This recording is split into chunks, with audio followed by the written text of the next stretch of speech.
President Sullivan. Yeah. What we're doing right now too, you'll see in the open forum, you see structure, ABCD, and then sublists and that. This is stuff that we didn't have time to cover in orientation, so we're covering it now. So Jamie just talked about senator accountability a bit. I'm going to talk about discussion and the resources that you all have as senators. First and foremost, I know some of you got a letter in your inbox from a former senator, if you're in the College of Business Administration, telling you to be willing to talk in the Senate. I know it can be intimidating, parliamentary procedure, thanks Senator Cook, and everything else like that. But what I would recommend is, put yourself out there. Don't be afraid to speak on issues because you're elected for a reason, and people trust you to speak for them.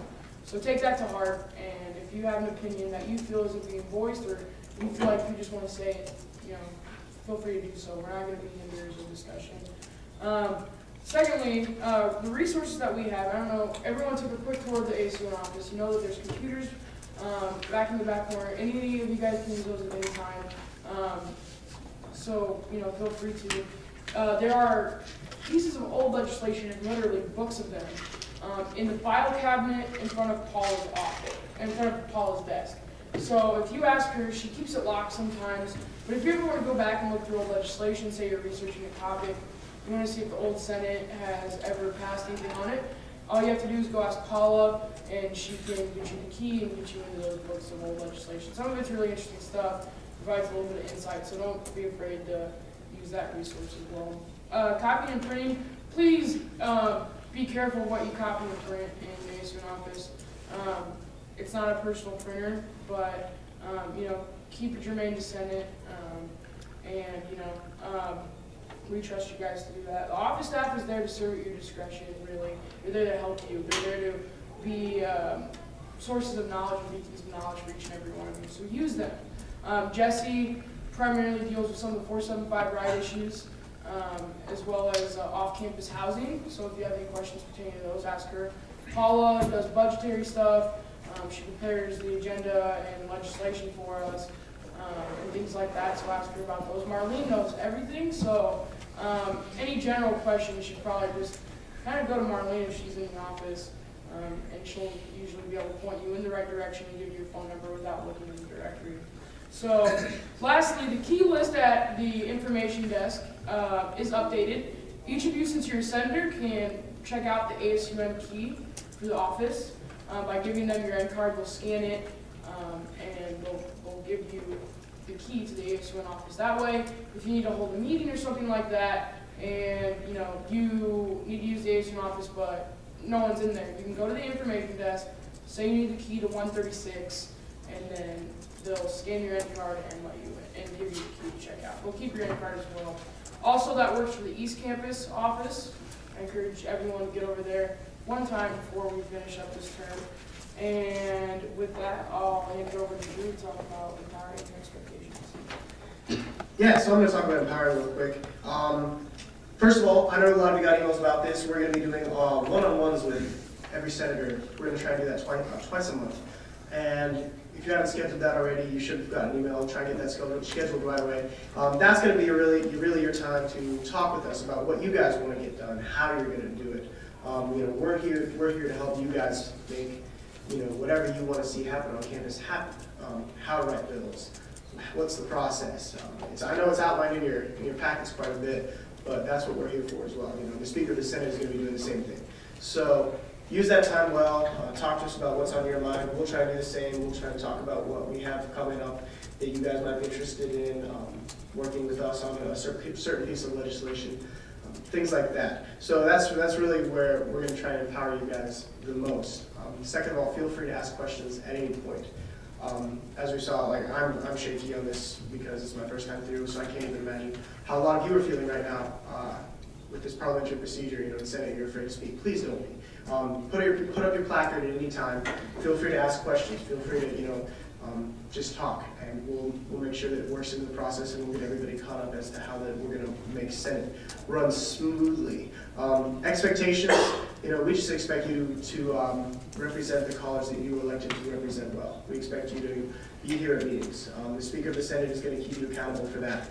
We're going to try and get Senate meetings started right at 6:30 from now on. Sorry, it was a little hectic, I know, this time. But we're going to try and get them started right at 6:30 and try and get you guys out of here as quick as possible for the most part. So, yeah, the expectations are just, this is an important position that everybody was elected to. I would hope that we all take that to heart and continue that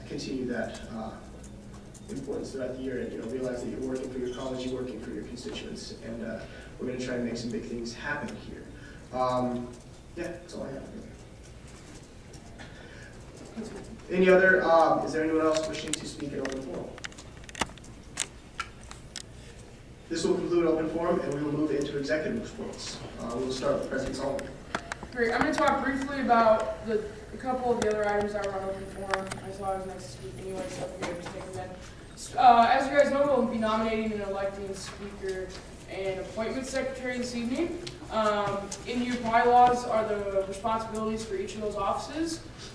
We encourage you guys to read those before you came to Senate today.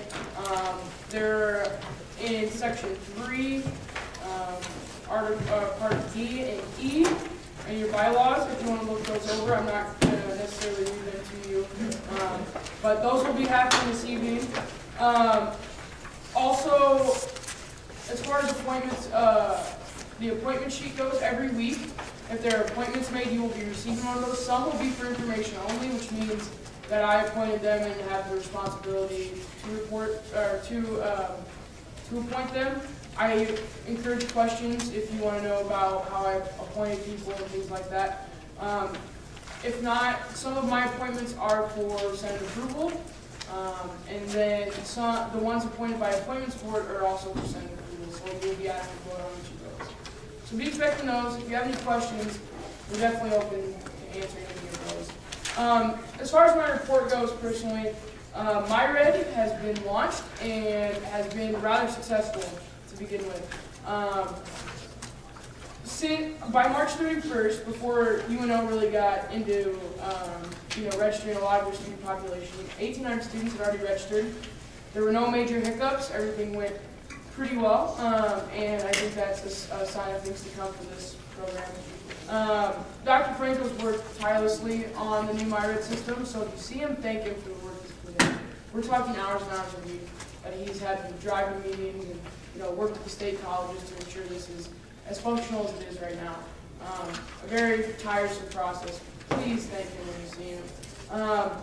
There's a campus alcohol task force that's Dr. Linda Major is sponsoring.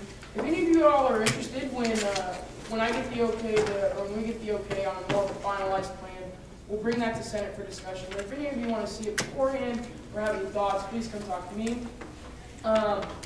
Polos. If you notice, some of the ASUN folks of the PAC and I guess President, are wearing their ASUN polos today. ASUN subsidizes half of the costs for these polos. Is that 10 or 5? $10. So ASUN will subsidize $10 for these polos. We need to get each and every one of you polos very soon. The point with polos is that you wear them in order to advertise for ASUN. If you're not wearing them, it's not worth it to us to subsidize the $10 because then our advertisement money is going nowhere. So if you would like a polo, how should we do this, Marlene? I think what I'd like to do is get some sizes in the office so people don't have to guess. So what if I say on Monday we'll have sizes so that everyone can get the appropriate size, and then we'll just order them from there. How's that work? Yep, and so we'll have sign-ups too, I guess, at next Senate, and we'll hopefully get those to you by hopefully by the end of the term, if not first thing next term. Today I had my Board of Regents orientation. It's my goal this year to put the agenda when I get it, the public agenda, on the door of the office. That way, if you guys have questions on what's going on, I can provide insight. You can give me feedback and things like that. I feel like that's kind of been a lost job of the past presidents, that you haven't been necessarily as open with, some of the public things that happen in the Board of Regents. So I'm going to take that. Also, please, one thing I learned about the office in Garner Hall is they're more than willing to help the student body. So if you guys have questions or anything like that about what they're doing or how they can assist you, let me